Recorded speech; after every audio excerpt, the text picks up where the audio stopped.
Oh boy, oh boy, oh boy, oh boy. That was a rough week. Hi everyone. I hope you're all doing fine. I'm doing okay, I guess. It was the second week of my holiday and it kind of felt wasted. I was super tired. Hey Anna, how are you doing? Is the sun really shining where you are? Because it's definitely not shining here in Berlin.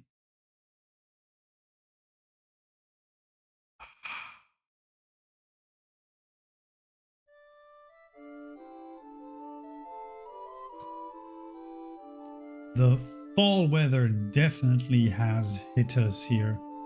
Like, completely. It's cold, it's dark, it's rainy, and as much as I like the cozy season, I am not a big fan right now. I don't know why, but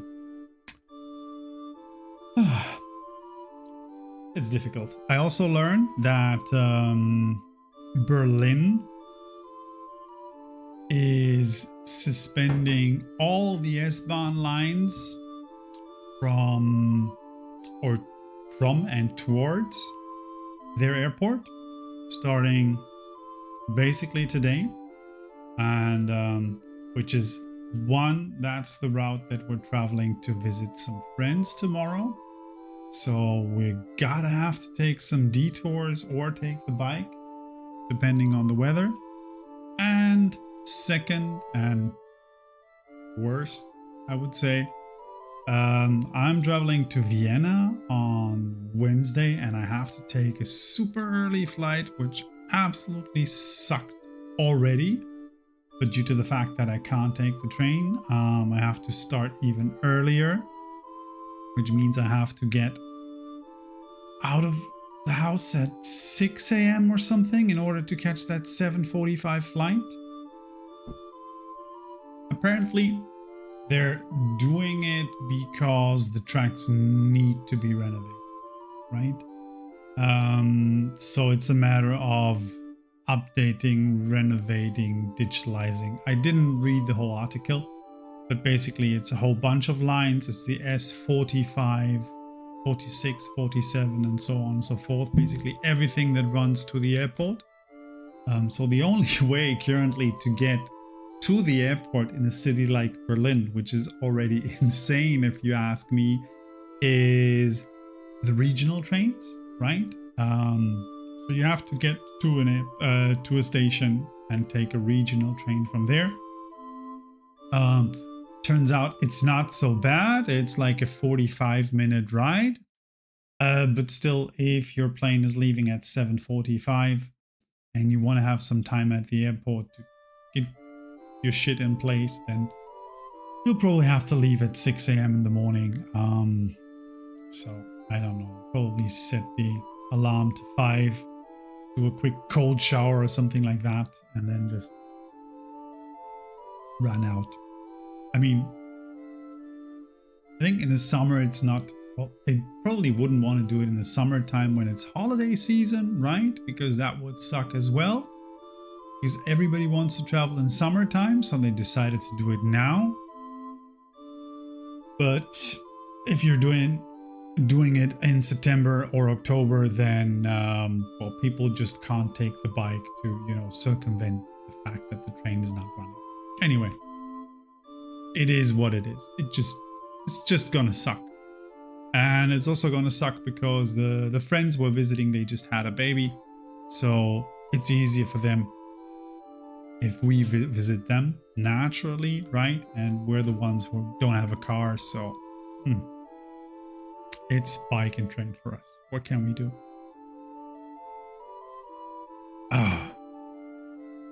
But apart from that, I'm doing okay. I've prepped some D&D for a session on Sunday, which I now can say I feel a little bit more comfortable with. I think I'm fine with what we have and what's going to happen on Sunday. I think it's okay. I have no idea how this is going to develop socially, but I think it's going to be a nice boss battle. I'm still not quite sure how we're going to wrap this whole thing up and if it's going to end there, but that depends on the party. So let's see how that.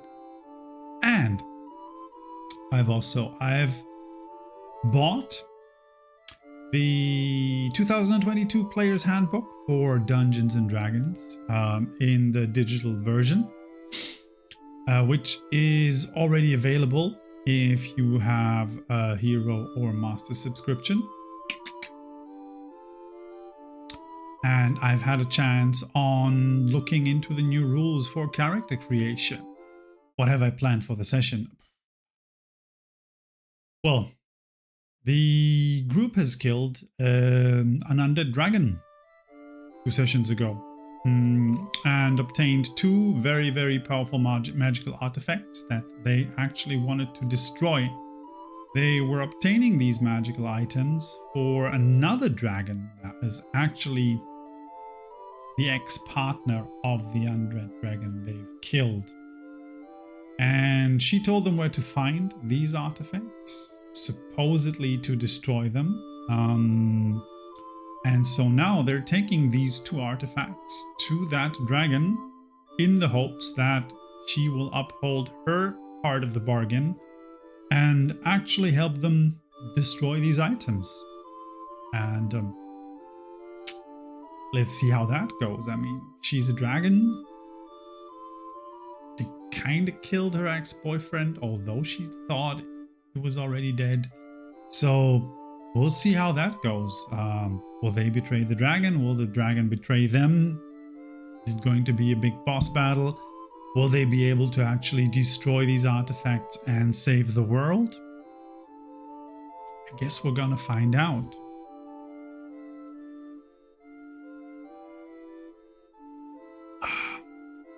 Yeah, I hope it's gonna be cool. I'm a bit unhappy with that campaign because it's been running for so long and it's an online campaign and it's kind of, you know, running on the last fumes basically, and I kind of want to finish it, and I don't really have like tons of inspiration to put into it at this point. I'm not super excited about it. I just want to wrap it up, which kind of sucks. I get it. It's not the nicest thing to say, but it's been running since we're gonna have our 4-year anniversary this year in October. Group's level 12 now. We've taken some breaks in between, of course, but still it's been for me a very long running campaign, and it kind of I'm kind of finished with it emotionally, if you know what I mean. So I really would like to hit that high mark, finish that arc, put it on hold, play something else, like get it out of my system, and then maybe come back later when I am a little bit more motivated to pick this up again and maybe play a little bit more with this world and these characters. Currently I really am not, but that might also be just me not being super motivated to be GMing and world building. I'm kind of, you know, feels like work, and whenever it feels like work, it's not super great. You know, there's this difference when you're GMing for friends or GMing for a tabletop role-playing game, and it's fresh and it's new, and you have all this spark of inspiration, and you're super motivated, and you have a lot of ideas, and then at some point it starts feeling like chore or work, and you're lacking ideas, but you still know, oh, I have a session coming up every 2 weeks and I still have to deliver, you know? And I'm kind of in that spot. And I know I can always postpone that with my players and tell them, hey, I don't have anything prepared, or can we play board games or do something else? but I feel like I really want to pause that campaign on a high note, and then let's see if the group wants to restart it at some point, or if they feel like, oh no, we've killed the dragon, we've saved the world, there's nothing more we want to do in this world, let's play something else.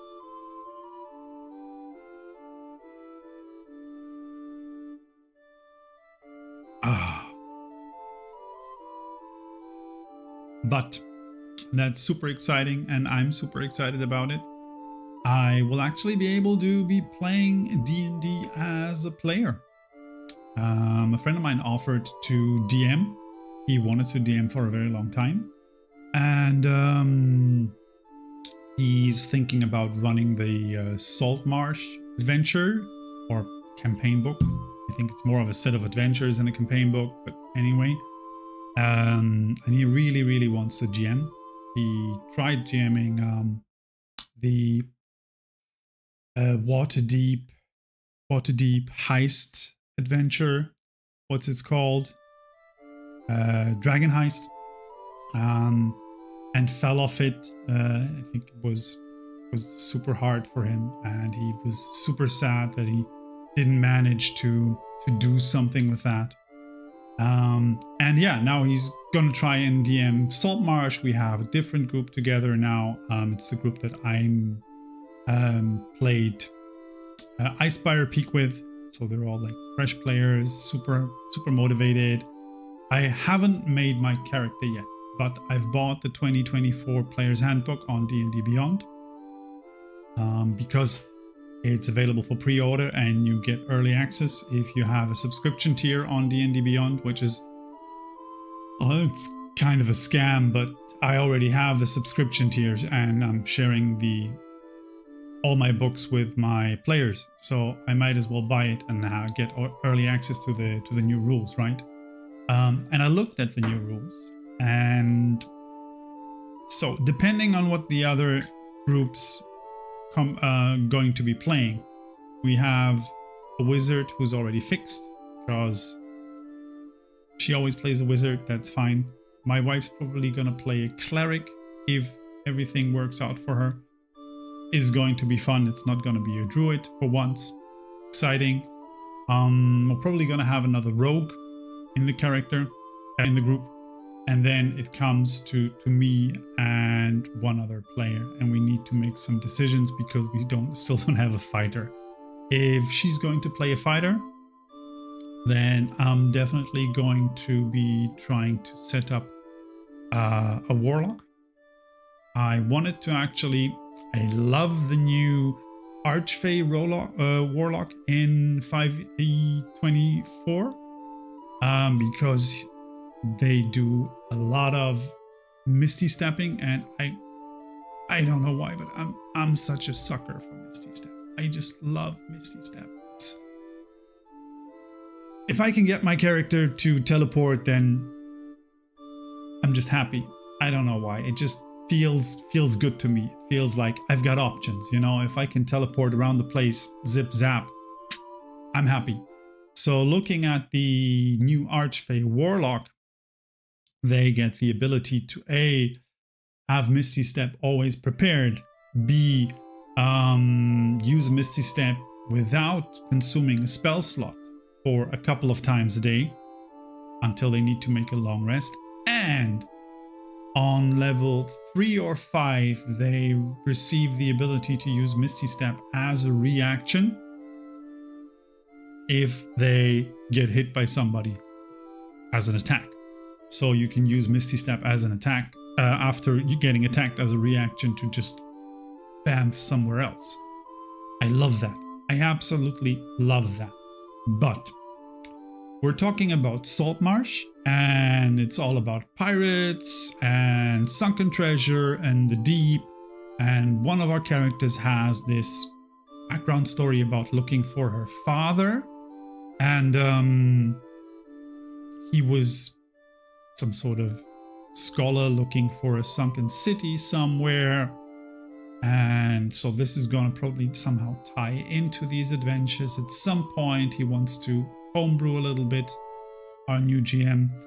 And I feel like like an old one. Is it called old ones? Old one warlock would be more appropriate for that kind of setting. Also, they get telepathic powers, which might also be cool. So that's option one, right? Definitely a warlock, somehow tying into this sunken city, either with an archfey patron or a deep old one, some tentacly thing from the deep, right? Or if I actually need to play a fighter, I will, for once, first time in my life, play a proper fighter, no rangers, no paladins, no nothing, just a fighter. Give him the what was the class? What was the subclass that Aurum had in Critical Role? Is that the Battle Master? Is that the... what is it called? Come on.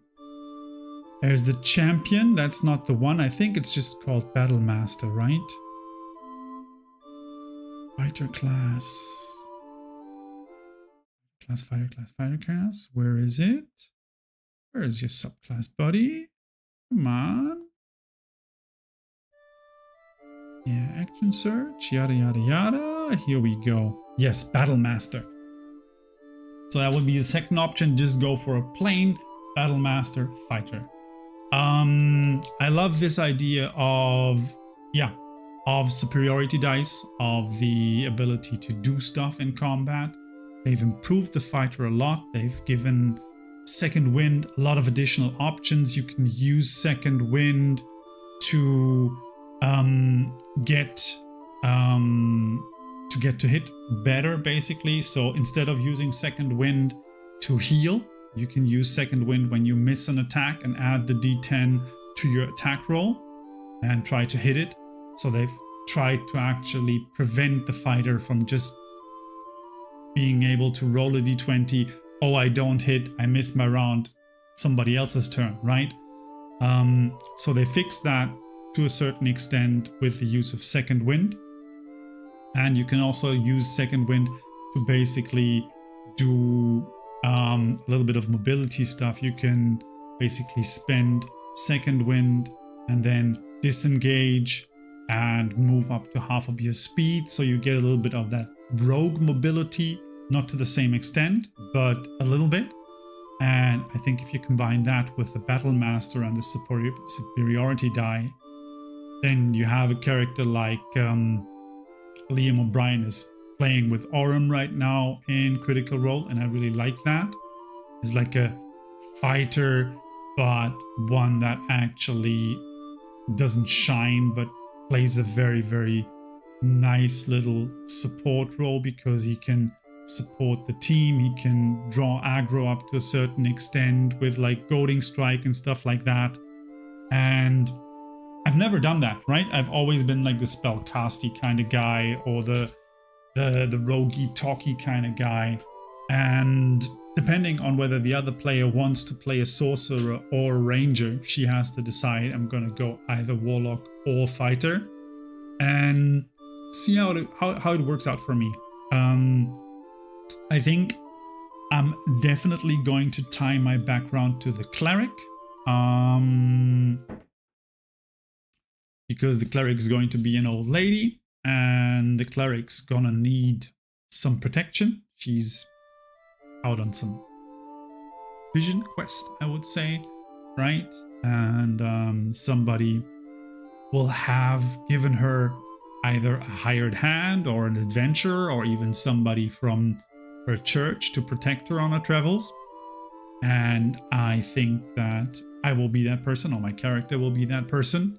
And depending on whether they're a warlock or a fighter, they might be just a hired adventurer or some fighter from the church without being a paladin, because I'm not feeling the paladin class for that adventure. I'm really, I tried to tie in the paladin with the whole naval piratey tentacly thing, and I was just not feeling it. So just a plain fighter. Might be a little bit pious, or might be a scoundrel if he's a warlock. Mm. And depending on whether it's a warlock or a fighter, I'll probably looking at it. And I know this is very critical role. I'm sorry about this, but I think I would love the warlock to be an orc or the fighter to be a halfling, like a little, you know, scrawny, tough little fighty halfling, or a big chunky little, like, you know, love handles around the waist orc. Funny guy, probably looking for a good time. But I'm also thinking, let's see and wait what species or lineage my wife decides for her cleric. Because if she's gonna decide for a tiny little gnome or a tall elf, then I would just go the opposite, just for us to have like these, you know, this weird, odd kind of couple, right? Like I'm protecting her, but she's 2 meters tall and I'm just like this tiny halfling guy, or the other way around. She's like super tiny gnome guy, but her bodyguard is like this chunky orc, something like that. Yeah, small guys who are super good at punching. Maybe that's just what I'm going to do. Yeah. Yeah, gnome barbarian. How do you play a barbarian? Like,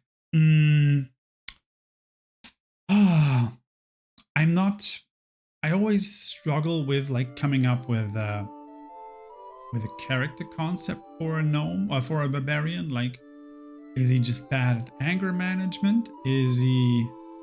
Are they mad at something? Or are they really like channeling their rage through some sort of religious something? What's their thing? What are they doing? So I always struggle with that. This is why I always end up with like talky, facey, rogue warlock kind of characters.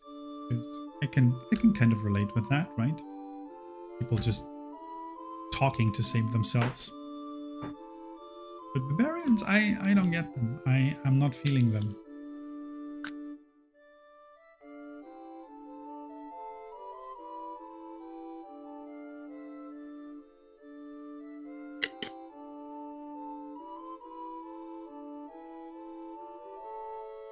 That's a good point. Like, you could of course say like the battle rage is something different. Like you get angry or you just reach some sort of hyper focus trying to protect your friends or something like that, right? But I've never played barbarian. I don't know. I'm not feeling them. But I'll definitely let you know how the character turn out. So this is also why we're meeting up tomorrow. We're actually meeting up for board games tomorrow, but we also want to probably roll stats and then discuss the finalization of our party composition tomorrow. Maybe tie some background knots, see how they align, and then I think we're starting up first session mid-October, so by then hopefully the new player's handbook should be out and available to everybody, and then we'll see. I really like it. They've done some nice changes. It's kind of weird that everybody gets their subclass at level 3 now. It feels especially weird for the paladin, the cleric, and the warlock. Because for the warlock, that means that the patron at levels 1 and 2 is just an anonymous voice from the shadow. So the character doesn't know who their patron is explicitly, right? I guess the player should know. I guess the DM should know. This is something that maybe should be aligned in the background. But it feels kind of weird. And for the cleric and the paladin to be receiving their oath at level 3, that feels kind of odd, right? The cleric makes a decision at level 1, basically whether they want to be a healer or more of a combat oriented cleric. That's one decision they make at level 1. But then basically this, it's not called circle with clerics, and it's not called oath, but you know what I mean. They decide basically if they go for, what is it? Is it called? Let me just quickly check.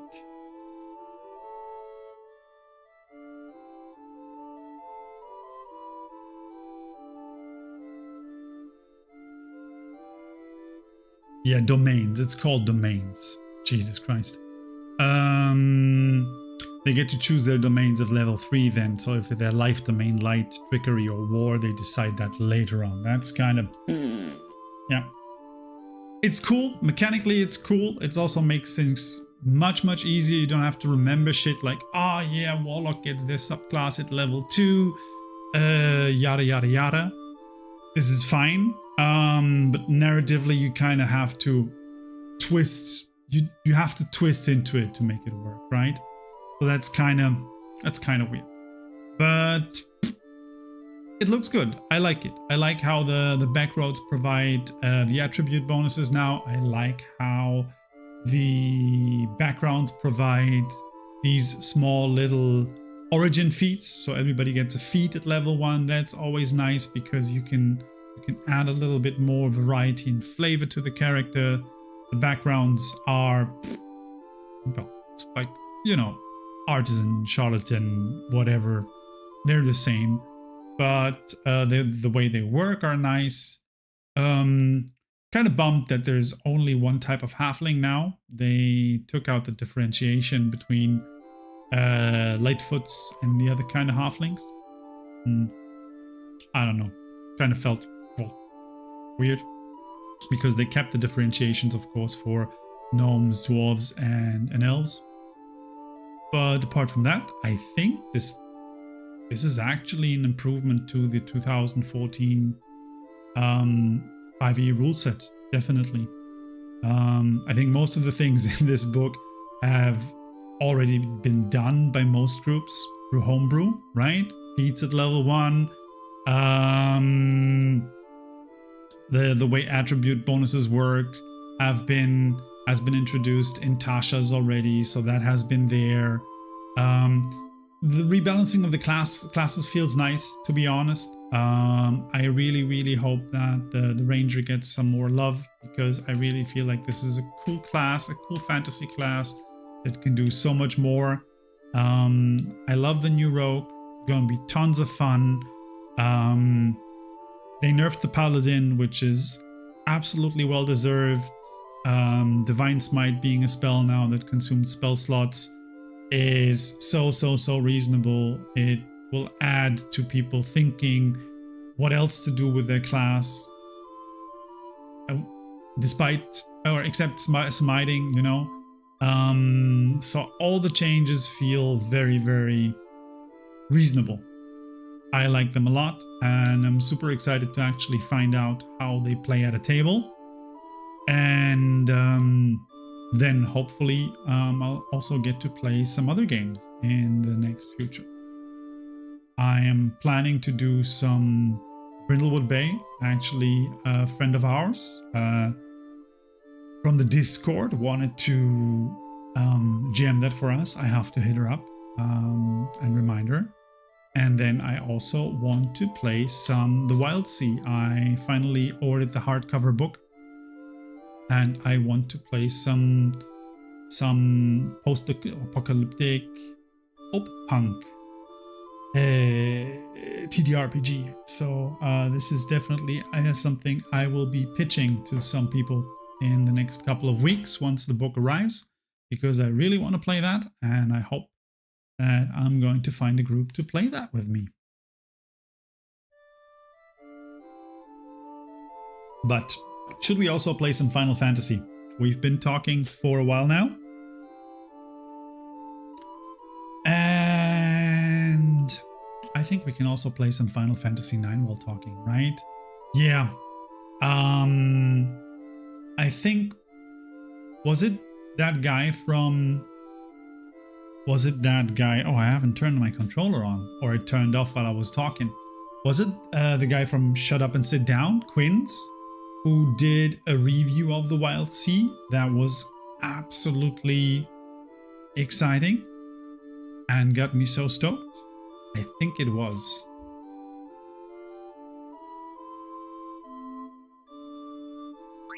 Ah, here we go. There's our controller. I think there was a review from Quinn's Quest, but I don't fully remember. So, I hope the audio is okay. Should be reasonably low. We have just arrived in Lindblum. This is our main character. He's called Zidane. He's a thief.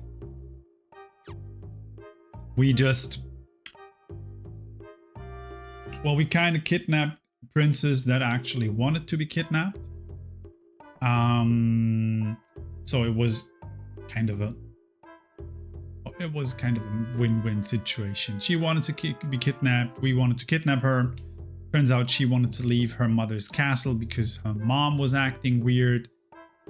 We kidnapped her because a friend of the family, the ruler of Lindblum, which she refers to as her uncle. I don't think he's her uncle, but they're close. Wanted to get her out of the castle for some reason. We did that. We crashed a couple of airships while doing that. Two airships while doing that. Pretty awesome cutscenes, some nice explosions. Mom's really weird, and we landed in Lindblum. Turns out the ruler of Lindblum, her uncle, Cid, he's the Cid in this iteration of Final Fantasy IX, was turned into an oglop. An oglop is kind of weird, disgusting insect that nobody likes, and looks a bit like a what would you call that? A grasshopper, like a thick, ugly, stinky grasshopper, I would say.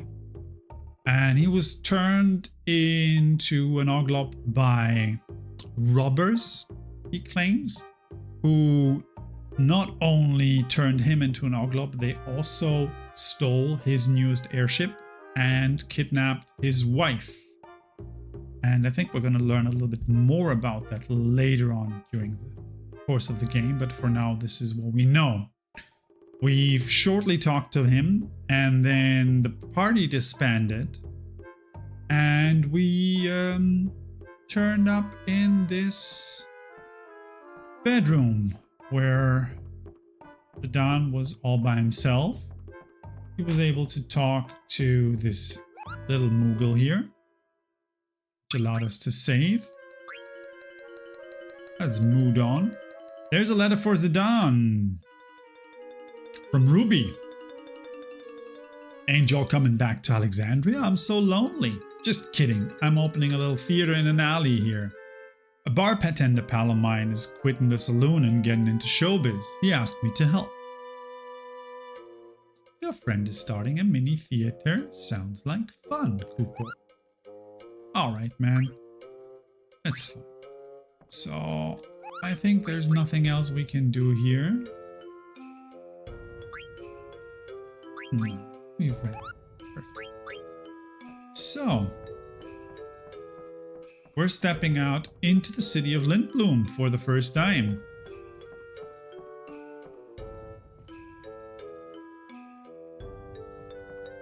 Who's that guy? What's he doing to us? Will you be staying with us? I'm already staying with you. I don't need to pay. Is that a chest? That's not a chest. Bobo bird statue. Bobo birds are symbols of good fortune, according to an Olgan myth. The founder of this inn bought the statue and it has been passed down for generations. Okay.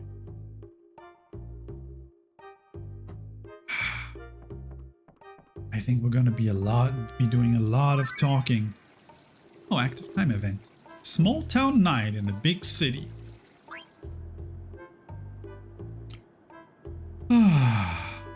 We're gonna meet Steiner. He's such a dum-dum. What a huge city, I'm completely lost. Somebody's gonna rob him. this is like Homer in New York, if anybody remembers the Simpsons episode where Homer visits New York and gets like robbed and his hot dog stolen from a pigeon and everything goes wrong. This is him. This is Homer. Jeez, you're dressed awful funny. I am Captain Adalbert Steiner of Alexandria, and I humbly request your assistance to get back to the castle. Ha, that's a new one. Nice try, but I don't date bums. You should really scrape that rust off. It's disgusting. What?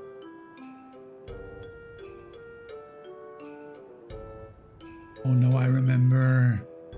Huh? Grandma Pickle. You always strike out that badly. I think you need a new line.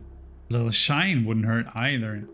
So imagine you're getting dating advice from a person that's called Grandma Pickle. Just imagine. What are these things? They're called Giza pickles. They're one of Lindblum's delicacies. You want to try? It smells terrible.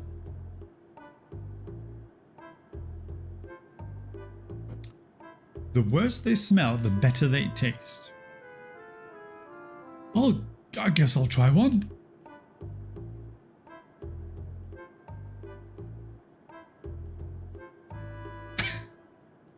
Oh my, even the locals don't eat them in one bite. Phew, but you're right, they are good.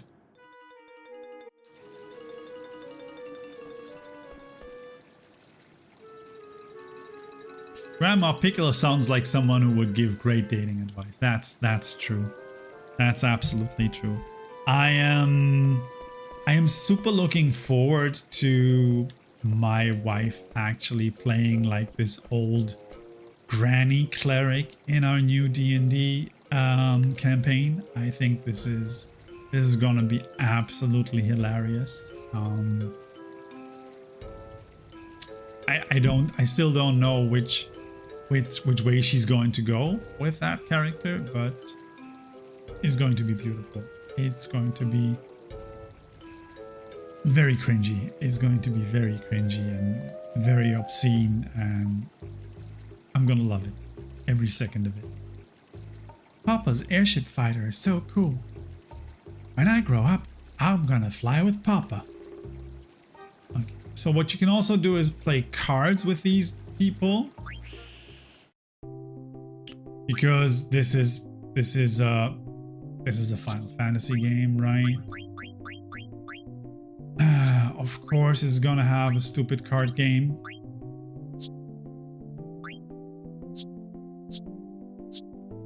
Problem is, I am super bad at these card games. I am so bad at these card games. You wouldn't even believe. I haven't even fully understood how this game fully works. Oh yeah, you had this old lady bard, right? That you were telling us about. How do I know when and how? Yeah, that worked. Great. Lovely. Come on. Don't be an ass.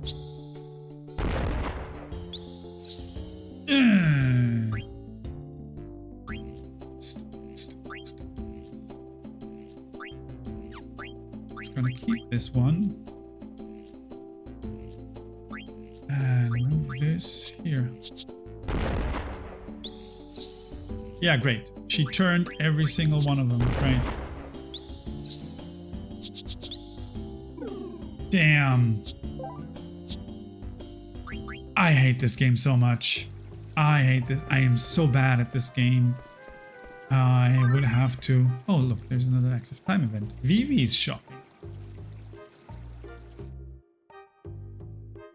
Wow, this nut smells really good. I think I'll buy one. He's such a cutie. I love him so much. I mean, look at him. Look at him. Isn't he just the absolute cutest? This place has a lot of unusual things. This is how I would play a wizard, right? If I were a wizard, that would be me. He's the absolute cutest. Is this food? It looks good.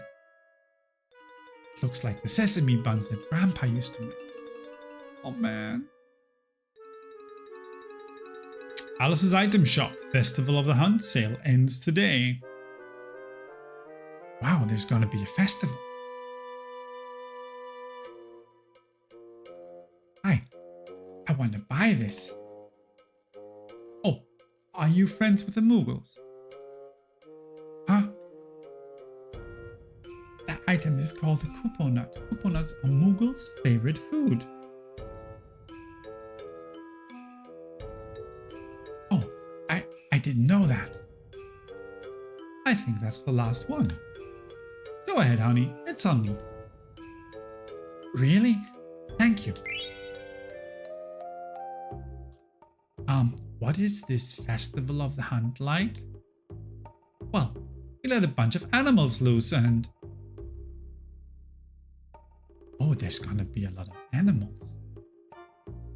It sounds like fun. Thank you.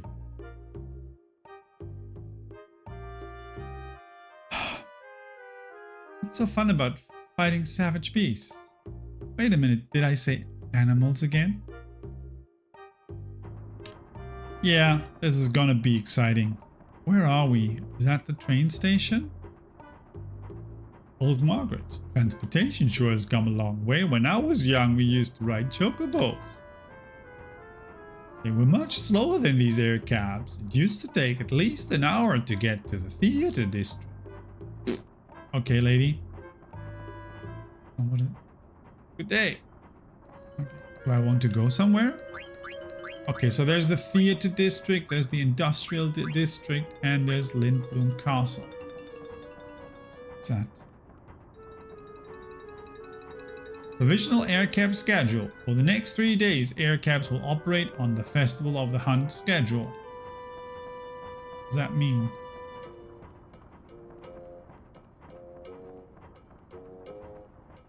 Yes, Vivi is the absolute cutest. He's the reason to love this game, honestly. If you don't like Vivi, you're just a bad person. Yes, that's the truth. This year's festival is gonna be awesome. Who do you think's gonna win? I'm putting my money on Ivan. Yeah, he's good, but I heard a female dragon knight's participating this year. I'll bet you 2 cheeseburgers Ivan's gonna win. Okay, you're on. So, this world has cheeseburgers. Can't be that bad. Silly old man. Go away! I'm trying to remember what I have to do. Welcome to my life, buddy. Welcome to my life. Have you tried bullet journaling?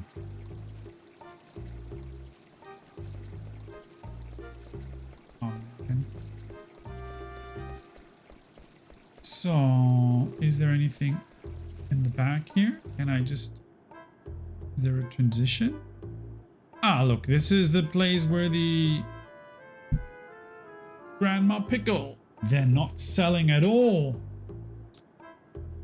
Geesal pickles are good, but they smell really bad. We've learned that. We've learned that. So... Yeah. You could also try making, try doing some yoga or something like that. This is weird. Card collector number 7, feature article regarding rare cards. Rare cards are priceless. The cards you're carrying could become rare cards. So who are you, man? Oh, this is Card Freak Gone. The card game is deep. Yeah, and I really suck at the card game. This is a high potion. Echo screen. Okay. Should I be playing cards with this guy? He's gonna wipe the floor with me, right? Like these don't look too good. These cards look like they suck.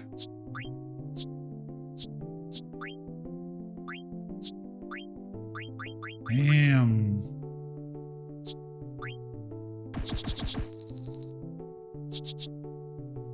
Well, at least he's starting. That's always good, right? We can just get a steal in.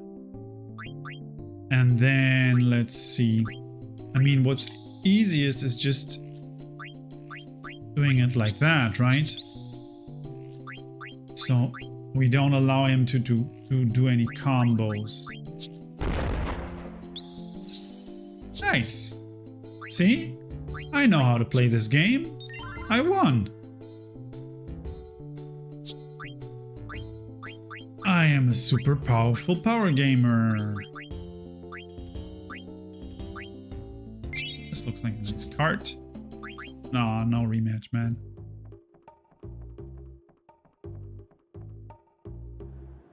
I think honestly, this I think it's called Tetra something mini game is definitely not my favorite mini game in Final Fantasy. I think Final Fantasy 8 has a better mini game.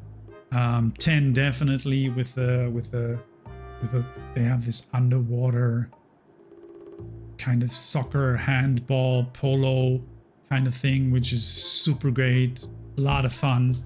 I think the card game 8 is much more interesting than this one, and the card game in 9 I just never fully grasped. I never fully understood it, but maybe I just need to read up on it. I'm getting sick. The air is so bad here. It smells like I'm in a big oil refinery. Okay, man. Do you have any cards I can win? Right? Because then you have the problem that you're interrupting the story all the time, right? Because you're always trying to have to like talk to everybody and get to play cards with them, which kind of sucks, right? This is kind of sweet. So I can beat this one, right? Oh, that wasn't bad.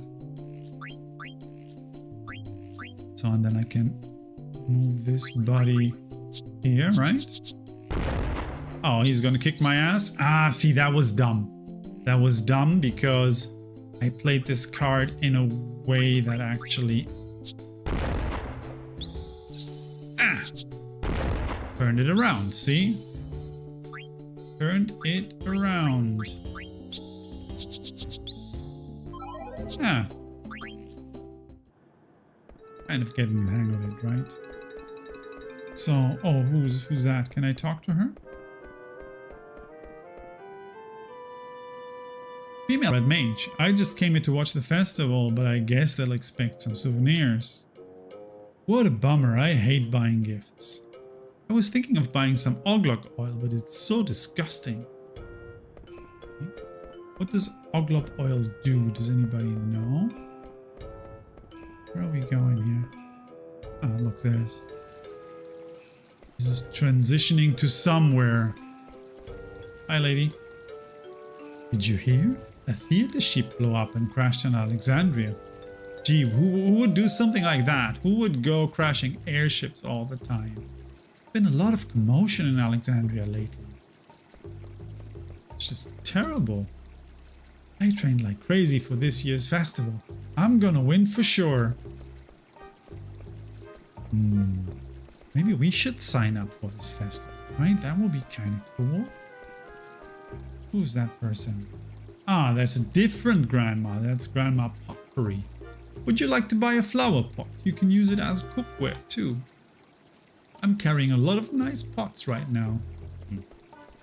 So I think these are the shops, right?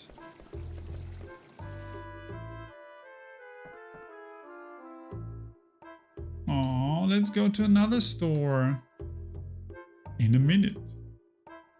Okay.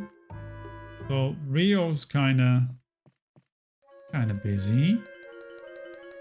For Goose, if you want to come out on top in the festival, you should definitely buy some weapons here. So we have 1 dagger, we have 2 mage measures, we have 1 mithril dagger. We don't have any. Jeez, wow, there's a lot of equipment here. Do I have enough money? So the point is, you should never sell equipment because A, you might still need it to learn a skill, and B, we've just learned you can use items, you can combine items later on and build new items out of them. So let's say you can have 2 daggers and go to a specific shop, combine these items, and then get a new item out of it that has different stats and also gives you different abilities. And we're just gonna have a look if that is... Oh, look, this is a statue of Queen Brahne of Alexandria. This is weird. I think you're gonna need some medicine if you're gonna participate in the festival. We have 22 potions. We've got 20 Phoenix Downs. Got some Echo Screen. What is soft? What does soft do? Here's Petrify. Sounds like something we would want to have. Alright, I think we're good. Who's the hippo person? Anna, the hippo person. We don't have many items in stock today because Southgate is under repair. Who would crash an airship into Southgate? I mean, really? What's with all the airship crashing in this game? It's just absolutely...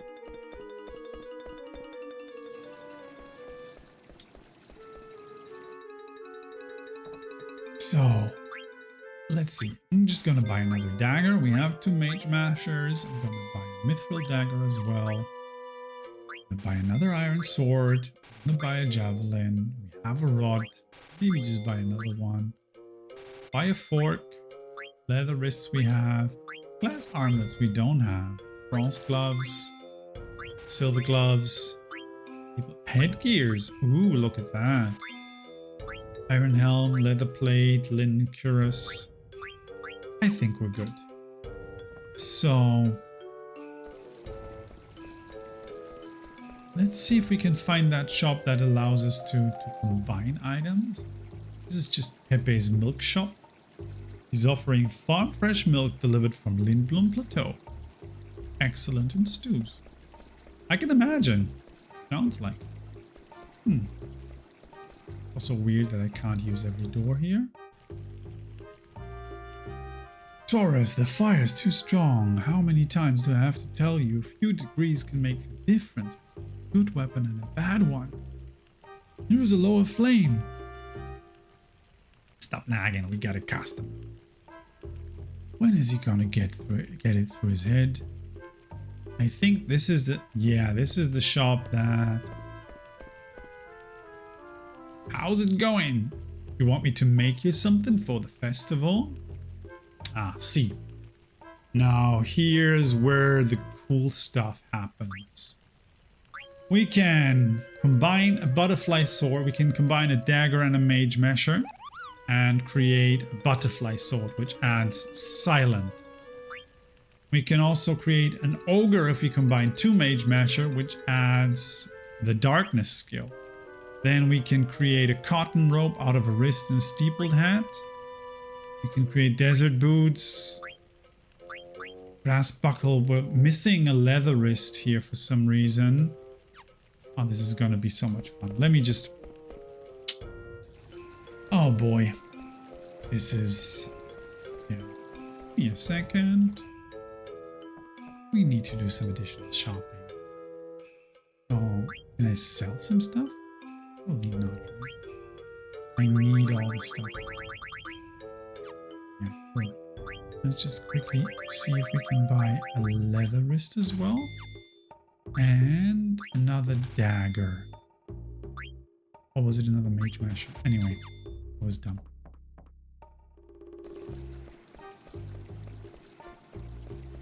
A newer game would have put these shops closer together, so you wouldn't have to run across the street to actually do this, or even combine them into one shop, because honestly, what's the point of having two shops?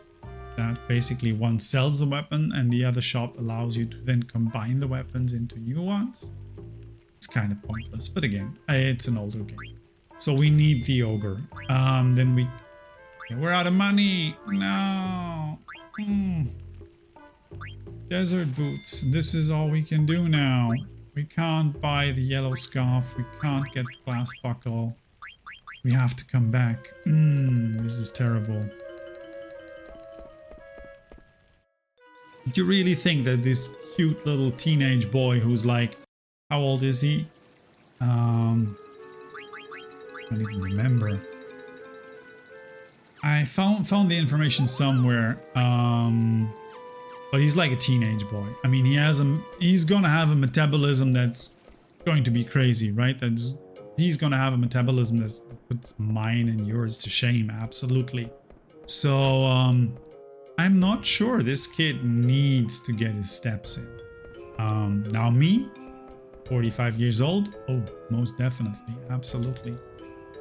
But this kiddo here, he's eating 3 pizzas a day and just burning calories anyway. Okay, so is there a doggo here? It's not doing anything, right? Lady with an apron. This church has been here for a long time. It's been here since before the city was even built, when this entire area was a forest. I don't know why, but this church began the Festival of the Hand tradition. Okay. Good for you, lady. Good for you.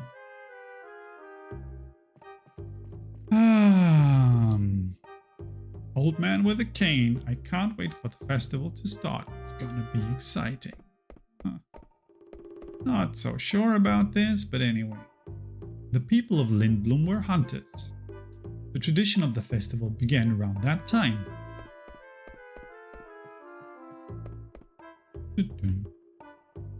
Priest Theodore. The festival of the hunt is neither a joke nor a traditional pastime. It is a way of life. It draws on your deepest strength and redefines courage. Be aware. This is actually, can you write this down? Can somebody please write this down for me, because I'm bad at writing and remembering stuff. This is actually a super nice premise for like a low-level Dungeons and Dragons campaign, right? In some sort of rural setting. You might be level 2 or 3. You come up in a village or something, and it happens to be the time of their hunting festival, right? And the hunting festival includes either going out into the woods and hunting some specific beasts and bringing them in, or bringing in some materials, right? Or even, I mean, in this setting here, they're letting them loose in the city, which sounds kind of immoral, right? Irresponsible, not immoral, irresponsible. I mean, somebody could get hurt. But this is something that a lot of low-level D&D groups could definitely have fun in participating in, right?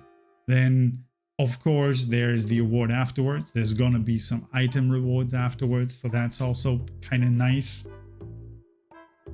And let's be honest, every D&D group in history always loves festivals, right? If you tell them there's going to be a festival, they're just going to participate, no matter if it's pie eating or hunting monsters or like strong arm stuff, right?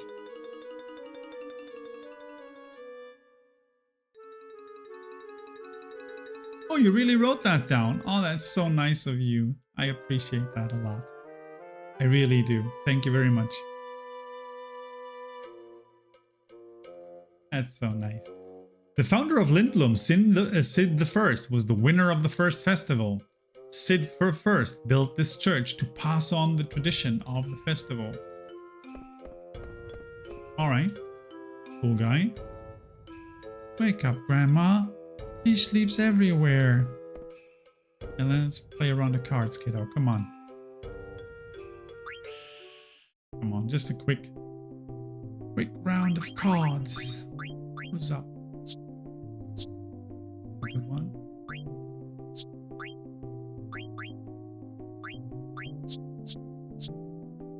I think we want this one. Do you have this thing where you're lying in bed and you have this super cool idea, this amazing idea, and you're going, oh no, I should write this down. And then the stupid part in your head says, I'm just gonna remember it. No worries, I'm just gonna remember it. And then you fall asleep and you can't, you wake up the next morning and you remember you had this idea, but for the life of you can't remember what the hell it was. You have no idea what it was. This is so infuriating. I hate it, and it still happens to me. I have a notebook on my bedside table for exactly that purpose. I have a phone with a note-taking app, but still sometimes the stupid part of my brain just goes, nah, it's late, I'm tired, I'm just gonna remember it, and then just falls asleep like a big dum-dum. And I hate myself every single time when I do that, because of course I'm not gonna remember it. My brain's a mess. Who are we kidding? So, can I beat this guy here? Let's select this one. What? I don't even know how they... What's the logic behind it? You know?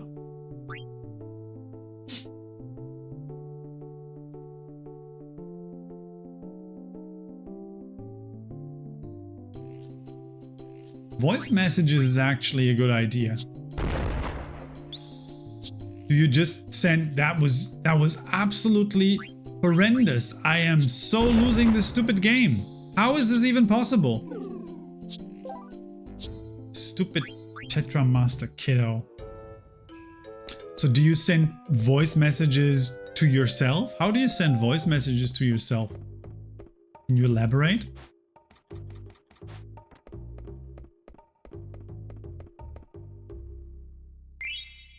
Leather plate, so good.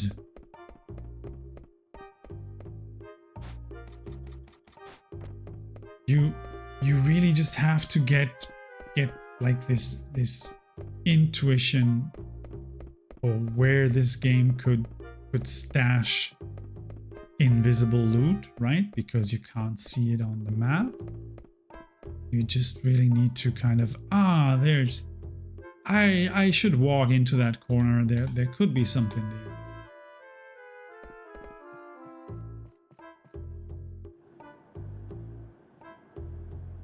Oh, yeah. I actually do that in teams for work-related topics, right? See, again, there was loot just in this stupid corner. Completely invisible.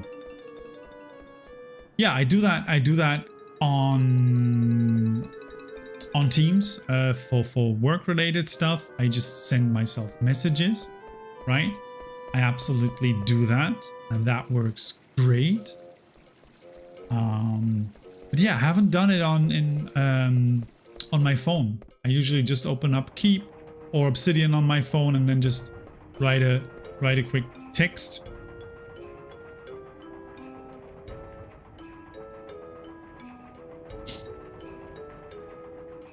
That should be funny. How do your friends react when you send them a voice message with just some random ideas you've just had?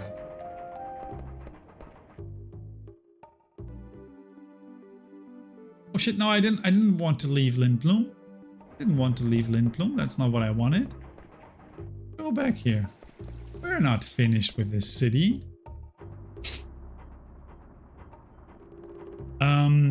Funnily enough, even though I'm 45 years old, I've grown very much accustomed to voice messages. There, I said it. Voice messages. I have a couple of friends that send me voice messages and I respond via voice messages, while all other friends, of course, send me age-appropriate text messages, right? They're not crazy or something.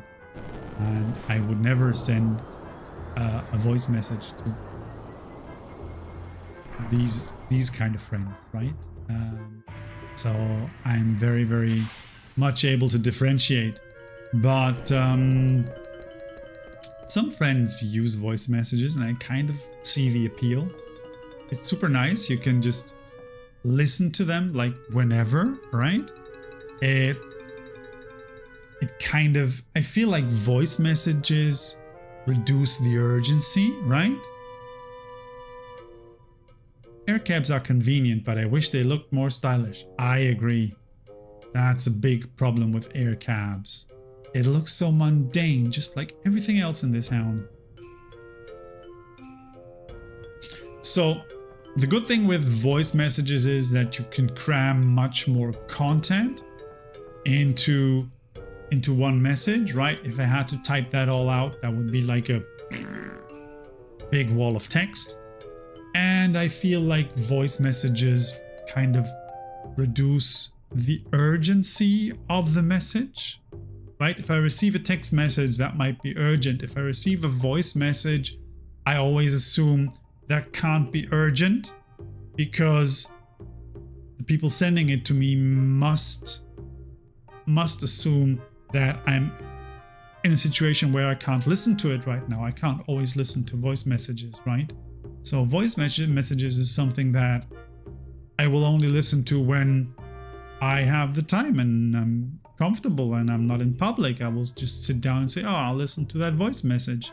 So it feels like it's like a different prioritization of messages. If somebody has something they want to share with me, they send me a voice message. I'll listen to it. I might not reply right away. I might listen to it again a couple of days later and then just reply. So it also feels a lot more train of thought. Like, you know, oh, I don't know what I'm going to tell you, but something's going to come out of me.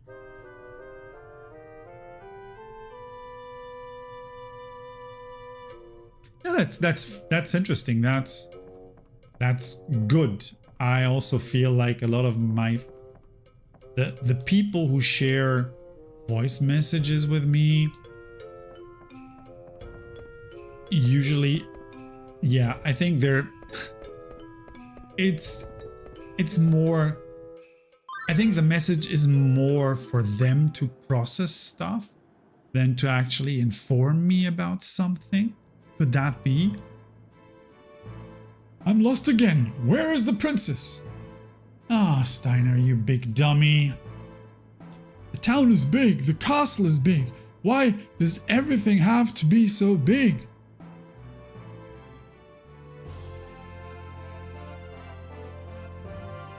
Pardon me, can you tell me where I am? No, I can't, man. What, you're lost?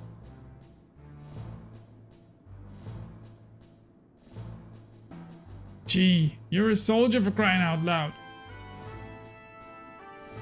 This is the bridge that connects the castle and the airship docks. That big building in front of us houses the docks. That looks super impressive. What is that large airship? Amazing, isn't it? It's the Hildegarde 2. Since it is equipped with a steam engine developed by the regent himself, it can fly without mist. Impossible! How can it fly without being powered by mist? What cave did you just crawl out of? This is the age of steam power.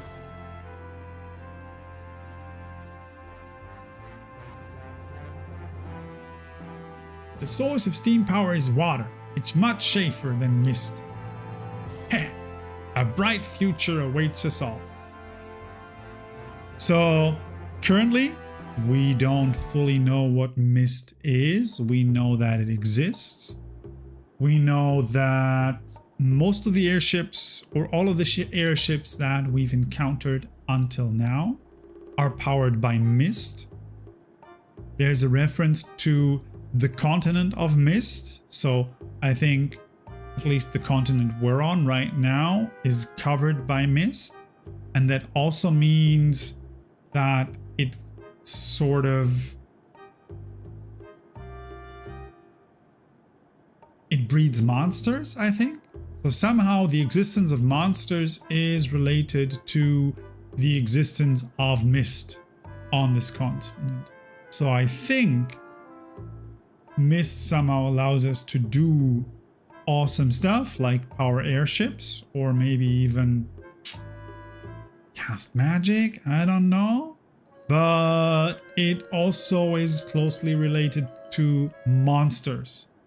And we've seen in the small town of Dali, we've seen that somebody is using mist to create puppet-like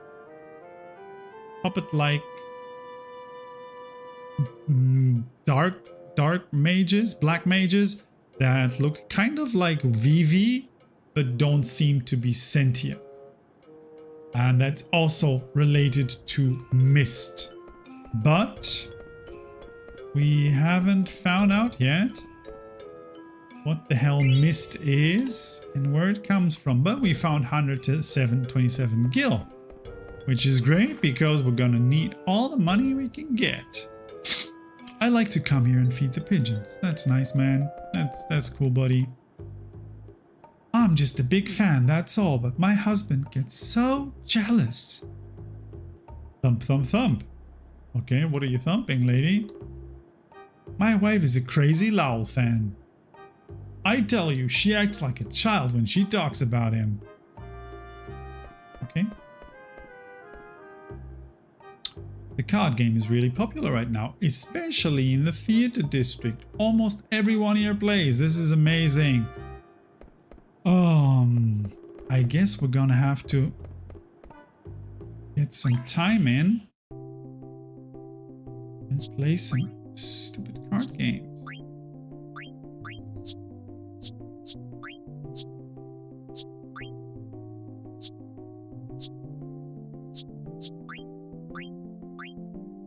Come on. Why you gotta do this to me? Why? I hate it when I have to start this game. I don't know how to play it. Just a big dummy. But, and again, this is all the same kind of cards, right? So, this seems to be more powerful. Somebody needs to explain the values of these cards to me. Maybe that would have helped me, like, if somebody... Oh, damn, buddy. Why you gotta do that?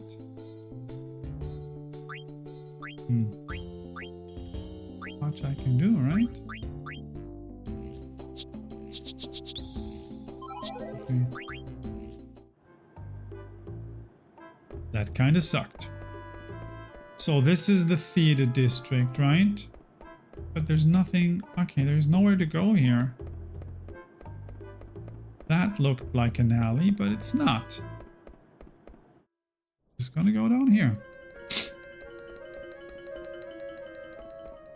I think I remember something. Member number 28, she's late. What's Marissa doing?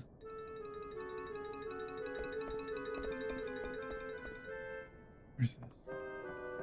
Ah, look, this is good. I figured there wouldn't be anybody here. It looks like no one's been here for a while.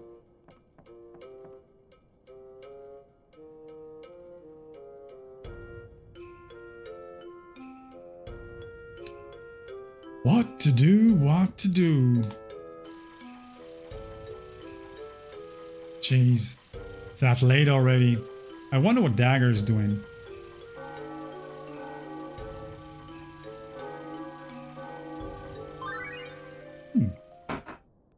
Look, there's an active time event. We're going to find out. A bell's ringing. Performance in the theater district must have just ended. Is there anything you need, Your Highness? Oh, thank you. I'm thinking of going outside and having a look around. I'm sorry, Your Highness, but we can't grant you this request. Right now, there are many people coming to Lindblum for the Festival of the Hunt. Therefore, things are quite chaotic in the town, making security rather difficult. Also, very few people know of your presence here. It's for your own safety. Please understand. Okay, I understand.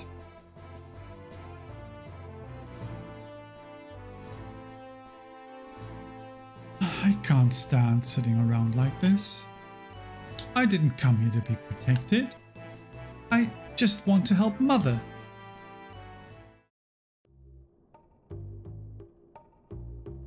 There he is. I told you he'd be here. Why didn't you tell us that you were back? We're in Tantalus too, you know? Tantalus is the name of the Thieves Guild, Thieves troop that we're in. Yeah. Uncle Baku said if we find some treasure, we can be in Tantalus too. Yeah, check this out. Wow, those are Trick Sparrow's wings. That sure is some treasure you found, all right. So, did the plan work? Yeah, Princess Garnet's at the castle. Really? Wow. So what's she like? Is she cute? Did you ask her out yet? So there's this ongoing thing about Sedan being like this woman's guy. It's a bit gross, to be honest. I don't think this part has aged very well. He keeps hitting on female characters, NPCs and characters all the time, and it feels kind of weird because they're all supposed to be quite young, but he's still, I mean, he's not doing it in a gross way, but it still kind of feels weird. Maybe it's just me. No, I think she's pretty busy. Plus, she's a princess and I'm a, you know, so I don't know. I bet she misses you. Yeah, you should go see her. Good luck. See ya. I wonder if she got to talk to Cid. Maybe I should go see her. Maybe you should loot the chests first. Yes, give me all your... That could have been just one chest, guys. You're kidding me. Oh, look, there's a doll up here that we can also collect. Mini Burmecia. Down here. And get out, I guess. Baku and his crew. Well, these guys should actually still be at the Evil Forest.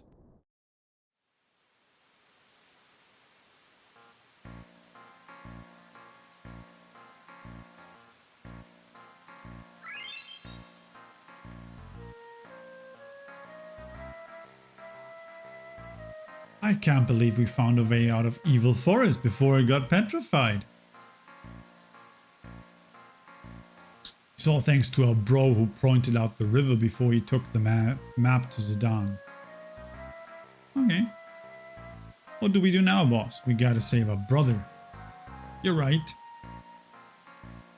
But first, we'll let the guys outside drink some water from the lake. Cinna, bring him over. Hey, about Blank. I think it's better that Evil Forest stays petrified. Are you serious? Don't get me wrong. I ain't saying this out of concern for our safety. Then why?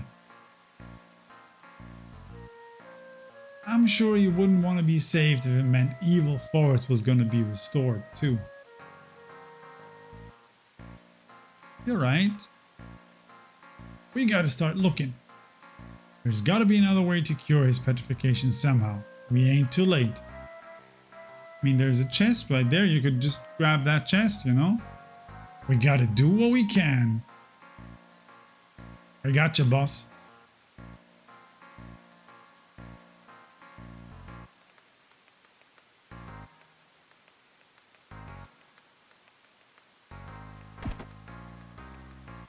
Hey, Cinna, what are you doing over there?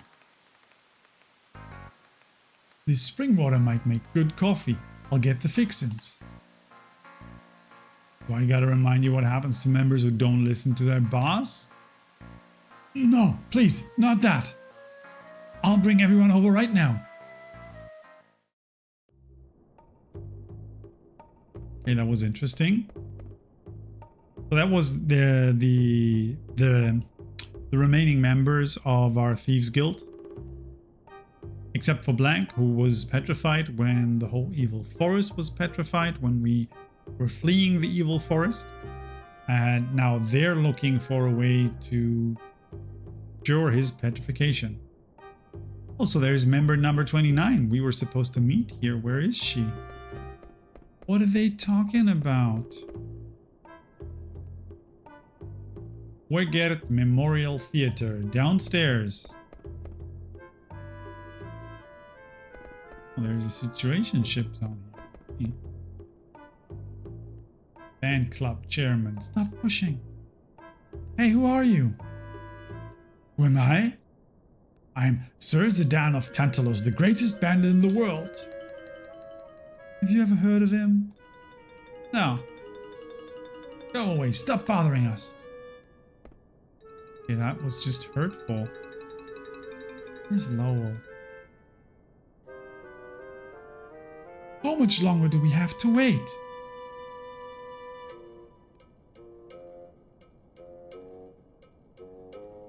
Okay.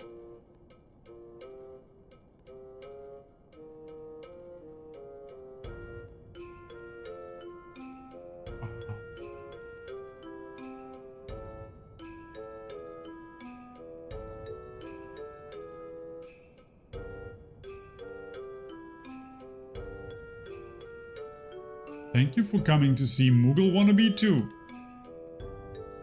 We don't care about you and your stupid show. We came to see Lowell. Hey, you're... No, I'm not.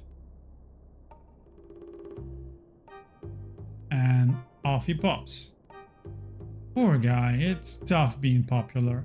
I should know. That's kind of funny, right? Sold out. Lowell Bridges, Moogle Wannabe 2.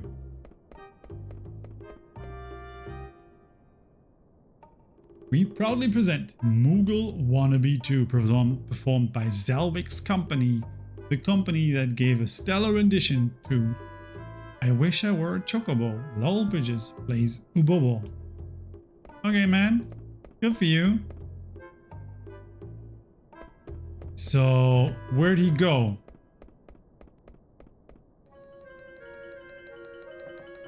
Where did he go?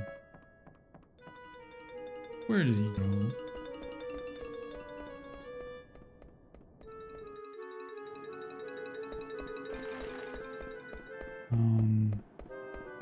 There's another house here.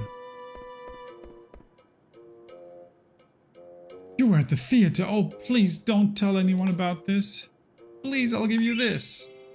Received autograph. Thanks as always, Michael. Jeez, I can't finish my painting with you bothering me every day. Come on, forget about the paint.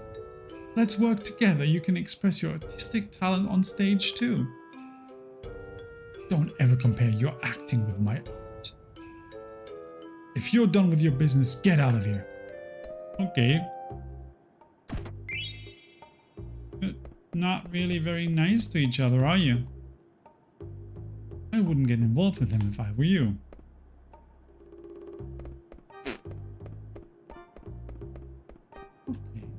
Okay. So...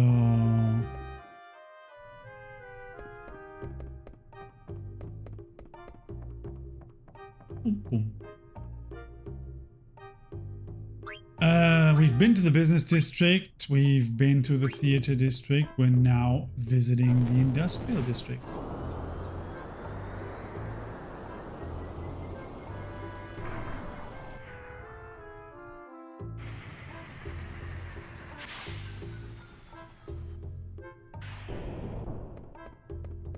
So, what's happening here? Not much. Making those air cabs required a lot of effort. I nearly lost my arm during the construction. You really should make these things as safe as possible. Don't you have a union?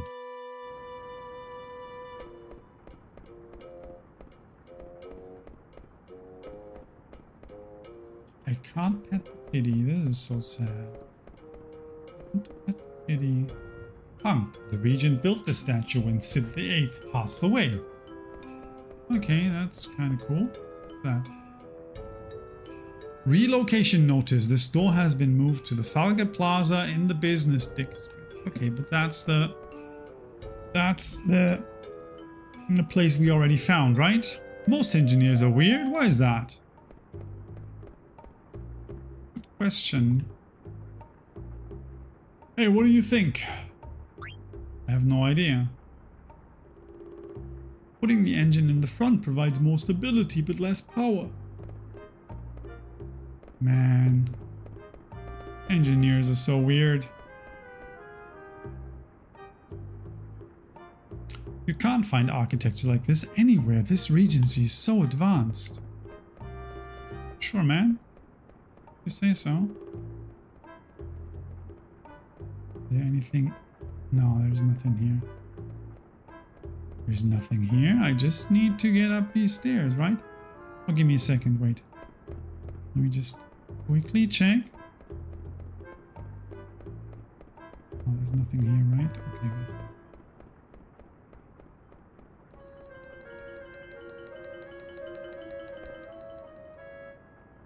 Cid VIII, who developed the first mist-powered engine, had a pet cat.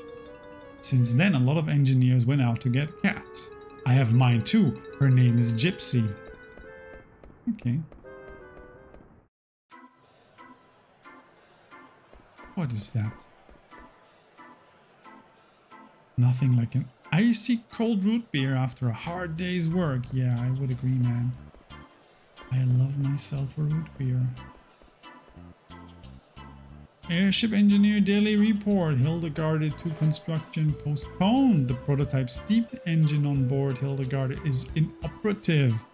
The engine problem stems from errors during the manufacturing period. That sounds bad.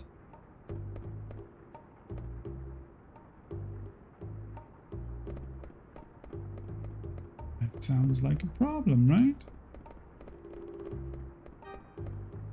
Where are we actually going? Do we know? Okay, there's this buddy here. You know what this is?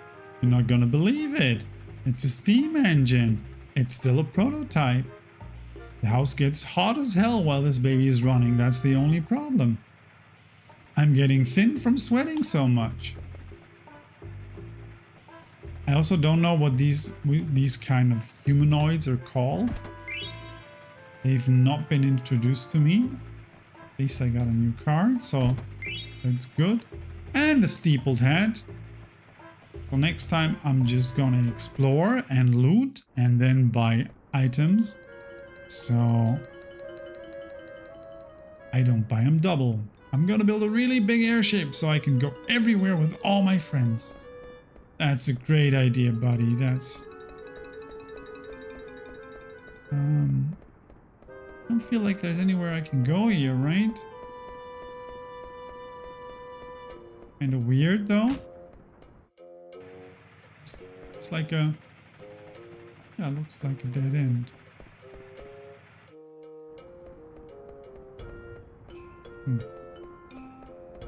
Because I can see... I would always assume that I can reach places that the game shows me, right? But I don't think this is always the case here.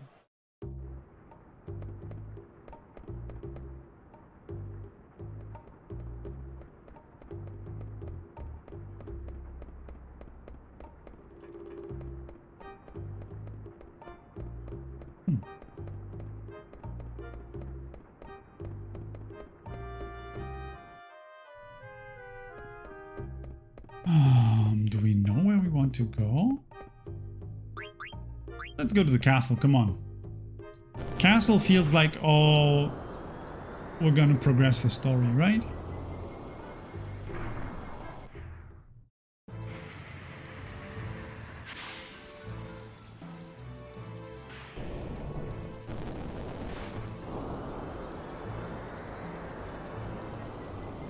Yep.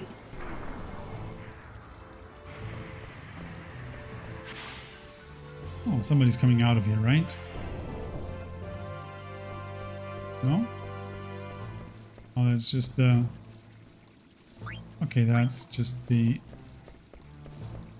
other air cab. What do we have in terms of money? Give me a second here.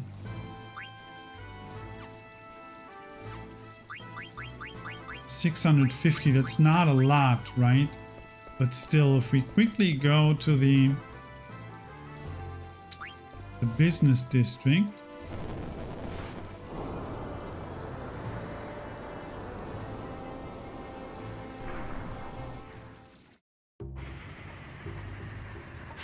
I know there's these stupid cutscenes in between, I'm sorry. And we can just quickly check with our friend, the synth guy. Is he here?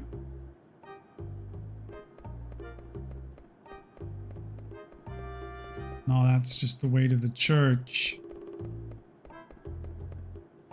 My orientation is absolutely terrible. If I don't have a mini-map, I just get lost everywhere.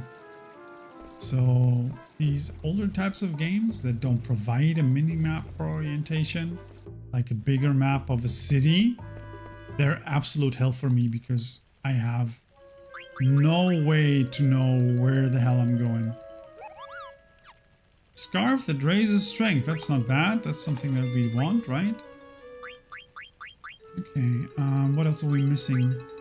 Still missing the cotton robe. And the glass buckle. Let's see if we can somehow get this by selling some stuff.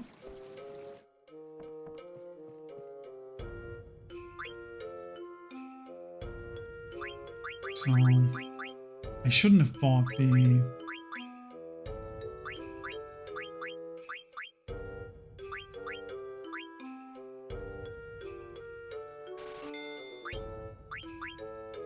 Yeah, doesn't matter. I'm gonna make some more money later on.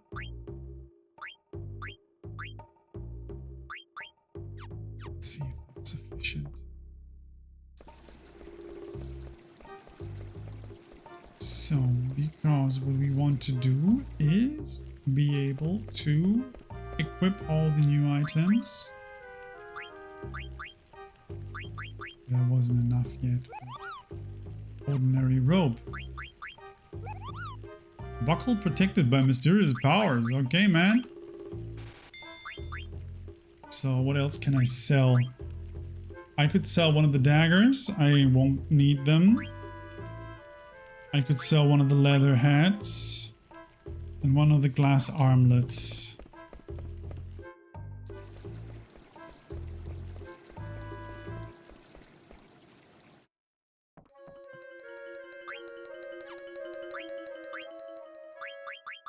Let's sell one of the daggers.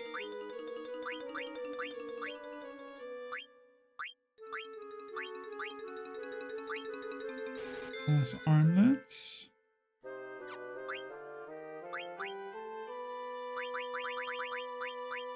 And what did we say? Just one of the leather hats, right?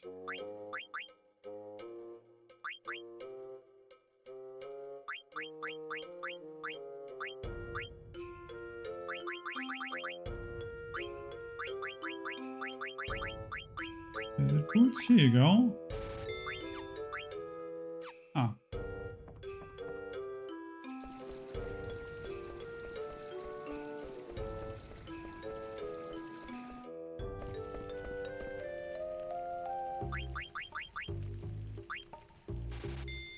So that would now, yes. So now we have now been able to create every item that is available through these shops and the manufacturing process. And now the only problem we have is that we still need to learn the skills before going forward, right? So the feather hat we can't unequip because we still need to learn Bright Eyes and add status.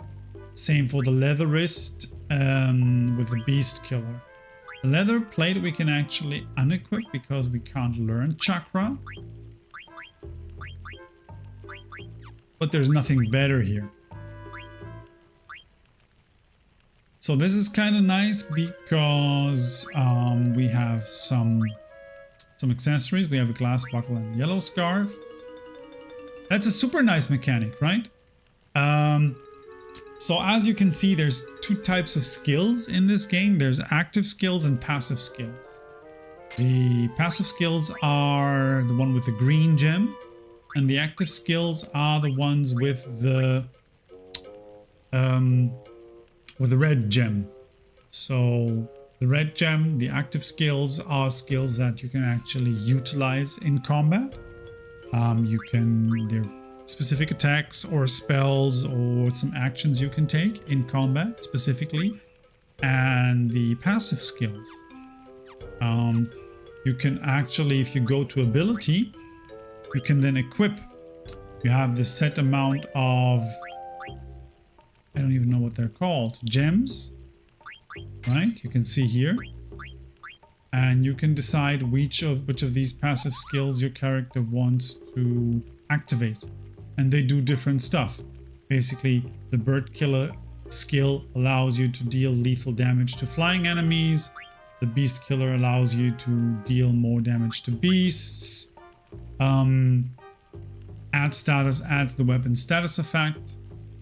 When you attack, Steal Gill allows you to steal money when you're stealing items as well. And this is basically a passive ability that allows you to take damage if you're a tanky character instead of a female character in the group. I love the fact that they say in place of a girl. But yeah, that's the kind of game it is. And the most important, or the important thing is, you have this skill as long as the item that provides the skill is equipped. But once you've learned the skill, you can then unequip the item and the skill becomes native. So I don't need the dagger anymore. I've already learned the fleet skill, right? So I have that now. But if I unequip the mithril dagger, I'll no longer have access to the bandit skill. So I need to earn more experience while having the mithril dagger equipped. The two genders, tank and girl. Yes, this is absolutely true. Of course. So in in the Final Fantasy terminology, we have white mages. And I think the white mage is basically the healers. I don't know if there's a classic Final Fantasy title that ever had a male presenting white mage.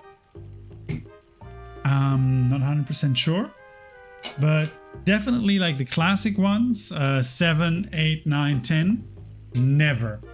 Always white mage, summoner, always female, main character, always a male, roguish warrior type of guy, right?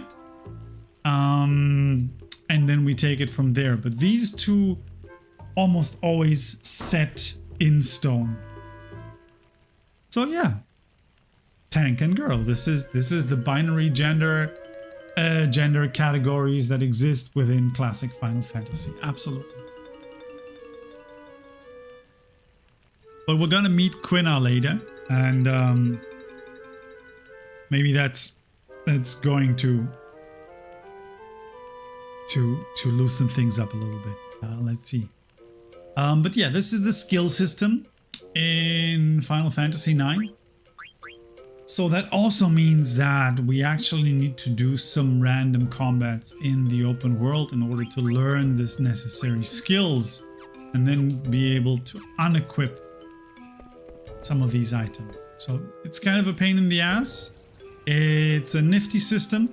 It's a really clever system. I really like it. I prefer it to other skill systems that exist in other Final Fantasy games. Like Final Fantasy X has this really, really huge, sprawling skill tree that you can unlock by spending gems on it. And it's really huge. And I always lose track of where the hell I am. And I don't find it very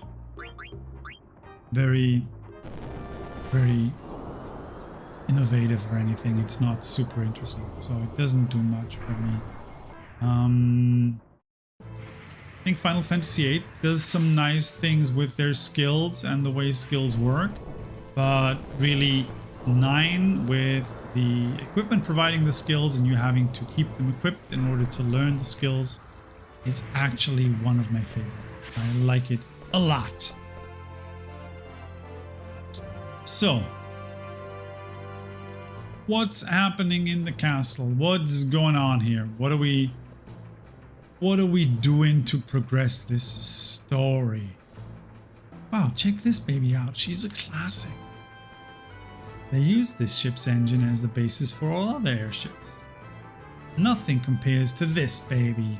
You can't call yourself a true airman until you've ridden a wooden barge like this one. Okay.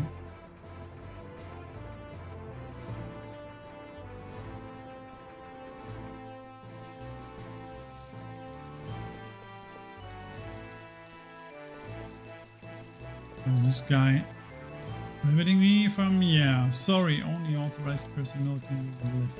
Okay. That kind of sucks, man. Oh, the castle is big.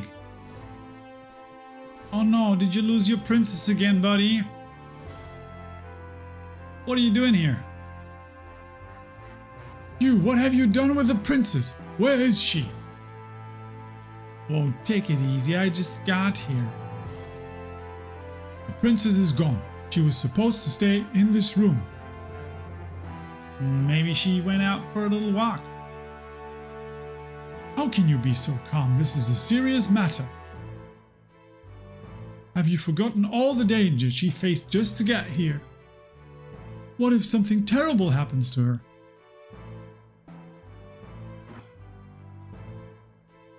What am I doing here? I must go find her. Out of my way. And then when he walks, he makes this armor sound because he has this rusty, clanky armor. And of course, yeah, he makes these clanky noises when he walks. Oh god, there's another Mughal.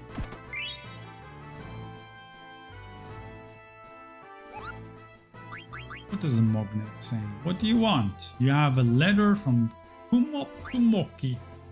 It's a letter from Kumop. Stiltskin visited me. He said he found a place that seemed interesting and then he left. I wish he stayed longer. Where did he go anyway? Let me know when you find out.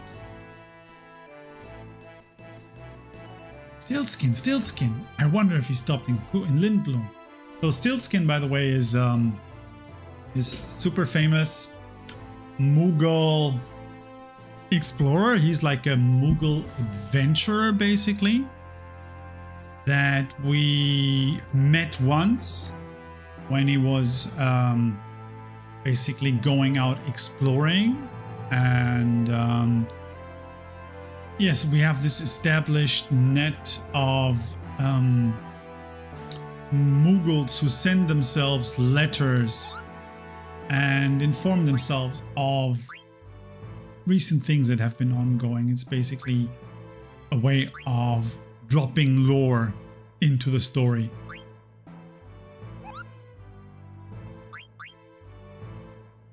Let me check something here.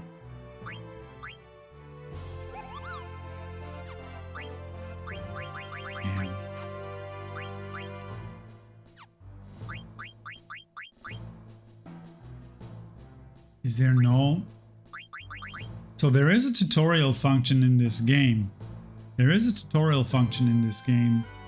That explains like combat and card functions and all that. But I'm not sure I can directly access it. Because I wanted to actually have a look at... Let's see.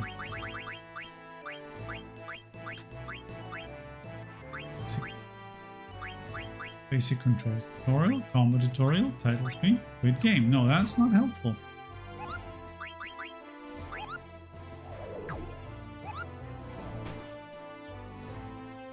Because every time a new mechanic gets introduced into the game, we get this cutscenes of two Mughals explaining this mechanic to us. And then we can actually click through a menu and learn some stuff. And I had assumed that the card game gets explained there too. But maybe I just clicked that away like the dum-dum that I am. And now I'll have to Google it. I wonder where she went. That guy is just sleeping, right? And that guy... This is a restrict.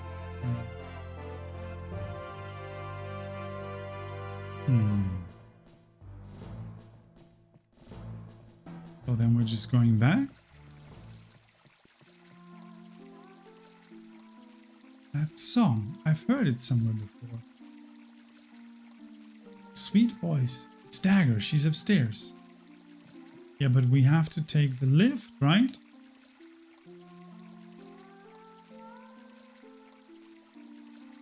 Maybe if I disguise myself as a guard, he'll let me through. Okay. Can I just rob this guy here who's sleeping?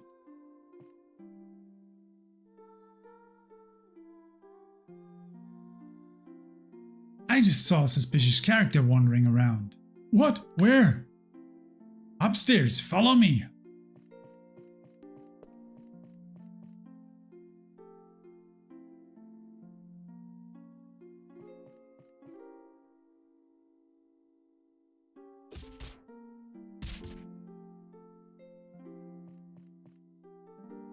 That was easy.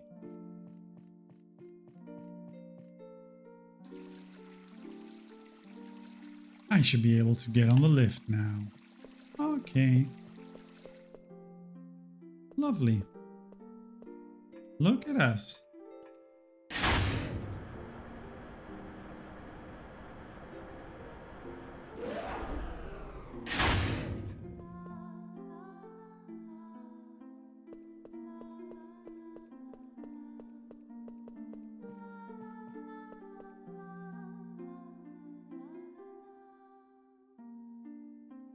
Okay, I think I can just go up these stairs because everything else is actually guarded.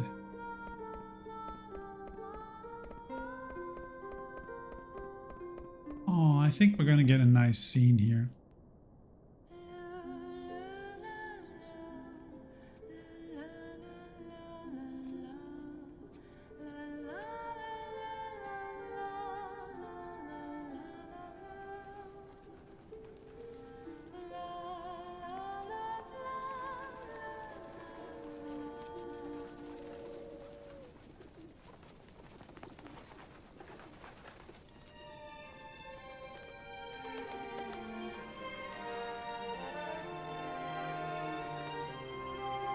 I don't think waists are supposed to be so thin. I don't think that's a good thing.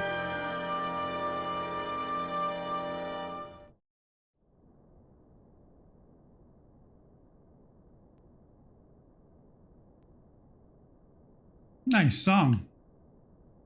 How did you get up here? This is a restricted area. Come on, I do this for a living. Oh yeah, you're a member of Tantalus. It must have been easy for you.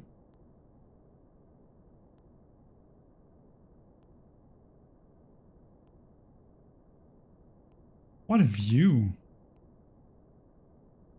Hey, there's a telescope. Let's go check it out. Come on.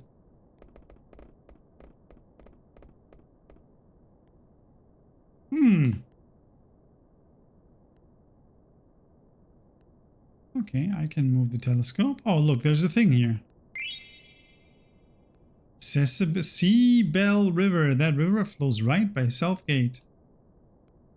You can get to the gate by walking along the river. Oh, look, there's a chocobo there.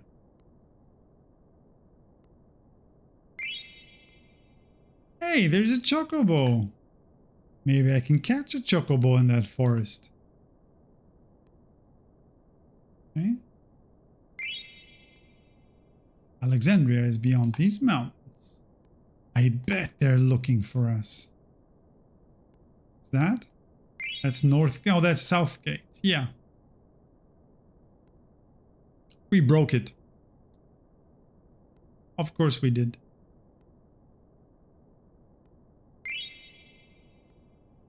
Oh, sorry.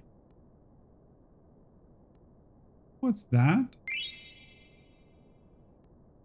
Burmecia.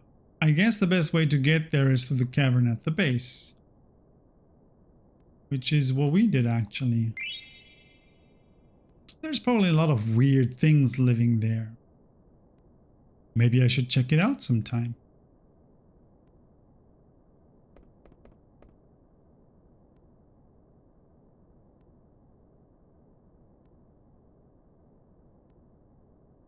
I've made so much trouble for everyone. Uncle Cid knew everything. That's why he asked Tantalus to get me out of Alexandria. No matter how hard I try, I'm always a step behind in everything. I'm so helpless. What's wrong? Sit down. Why did you help me come here to Lindblum? Is it because your boss ordered you to? I just wanted to help you, that's all. The boss didn't agree with me. So I ended up leaving the band. Really? I'm sorry. Don't worry about it. It isn't the first time I've left. Okay.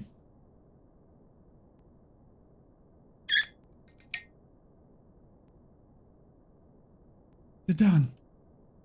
Yeah.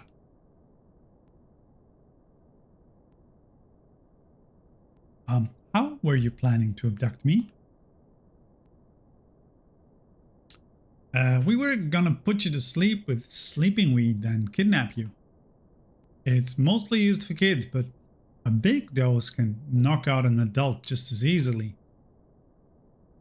I guess you didn't need it since I came along on my own. Hey, would you mind giving me some? I've had a hard time sleeping lately. I don't think that's a good idea. You might get addicted. Maybe all you need is some company, eh? Oh, please. You think I'm that naive? Can't blame me for trying. See, this is what I mean. He always comes across a little bit too sleazy when it comes to the opposed gender. And I don't really like that in him.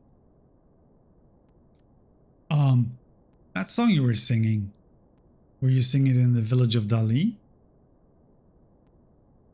Yes. So you were up that night? What is that song anyway? I don't know. I can't even remember where I learned it. I sing it whenever I feel sad or lonely. For some reason, it comforts me and reminds me that I'm not alone. I guess it's a mystical song. Let me hear it again.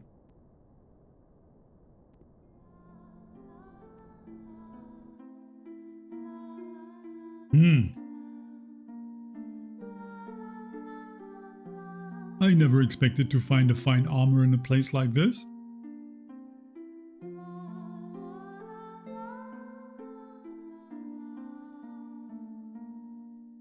The Queen would never start a war. You dare speak ill of the Queen? Who the hell are you? I'm an armor collector.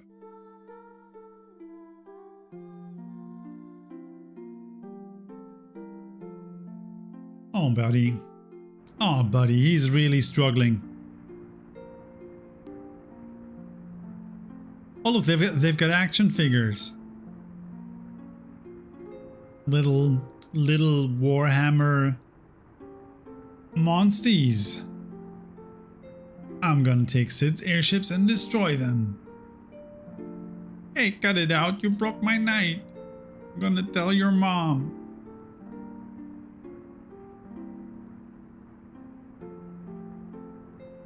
Royal action figures. Those black mages were like toys, being controlled by someone. Oh yeah, we don't know her yet. This is Freya, or Freya. She's the Lancer, the Dragoon that we were talking about earlier, who was participating in the hunt. We've met her. She knows Zidane. We don't know how yet. And she seems to be pretty cool. Something's about to happen. Sir Fretley, where are you? I need you. Also, she's super good at jumping. Of course, because she's a Dragoon, right? Okay, it should work now. This is Cid, the regent turned oglop. Sire, it's no good. What? We can't stabilize the engine system. Can't run for more than 10 minutes. I'm gonna spoil this. Freya is, of course, a playable character. She's gonna join the party later on. And she's one of 4 outstanding, like, missing playable characters. There's her, and then 3 others that we're gonna meet up later during the story. And yeah, she's pretty cool. I like her a lot. My mind hasn't been the same since I became an oglop. So when do you want to go on that airship cruise? What are you talking about? What am I thinking? I asked the girl at the... Never mind. Well, it sounds like you've asked the wrong girl. Wait, I can explain. Why bother? Go have a wonderful time. Oh man. Okay, how about this? If I get first place in tomorrow's hunting festival, you and me will go out on a date. How does that have anything to do with me? Come on, please. Fine. Okay, it's a date.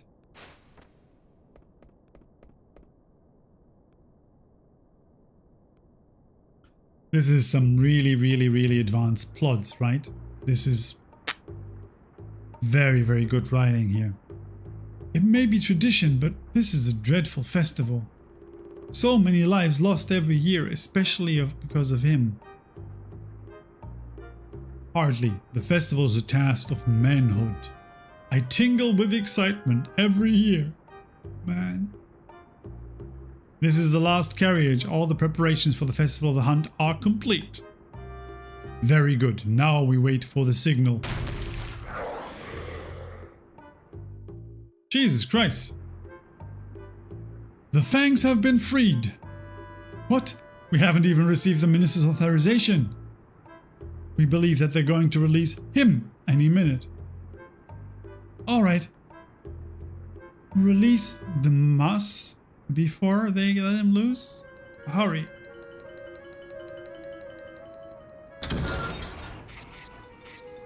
Are those the muss? Again, doing this in a city with where people live sounds kind of stupid and dangerous if you ask me, but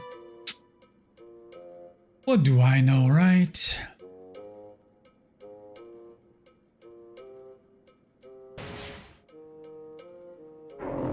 Oh, right. They also have like a big one, right? Like a big monster.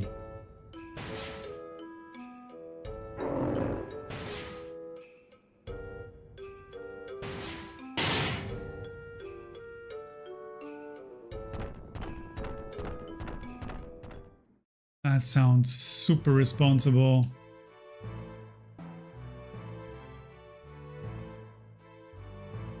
I wonder if Zidane has improved his skill.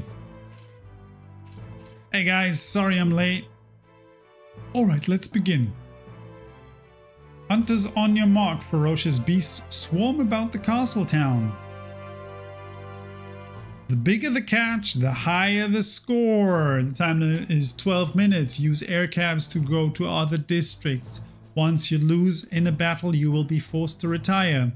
The winner will be crowned Master Hunter and receive the Hunter's reward, who will come out on top. What do you wish for your Hunter's reward? I'll go with Gil all the way. Freya, I'll take an add-on. And you, Mr. VV? What? I never signed up. I thought you would do pretty well, so I signed you up. Don't worry, with your black magic, it'll be a piece of cake. I don't know. That was very inconsiderate of you, Zidane. How about this? If you win, I'll fix you up for a date with Dagger.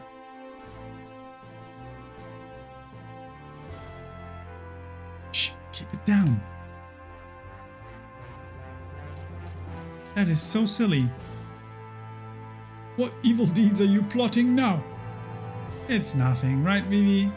Yeah. So, what would you like for your reward? Oh, I'll take a card. Okay, Gil, an add-on, and a card. The festival will begin shortly. You'll all have different starting points.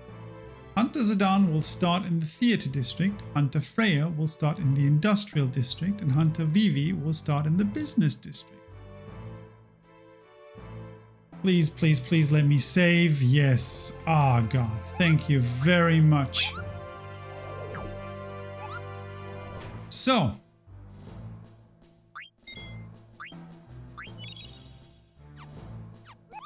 Right. We're not gonna do this tonight, because this is going to be another 3.5 hour stream if we continue down this road. And I've learned from my mistakes. And therefore we'll just call it a night. I hope this is okay with you. I hope you had a little bit of fun. I want to thank you very, very much for your company. Thanks for tagging along. Please let me know if you enjoyed it and if it was any fun for you. I'm not sure if reading dialogue in voices does anything for you actually, so I'm not quite sure if that's fun at all or not, but I enjoy it quite a lot. So I think this is the way to go because we don't have any voiceover. So I think reading this in like different voices and fun stuff is pretty okay, right? Hopefully.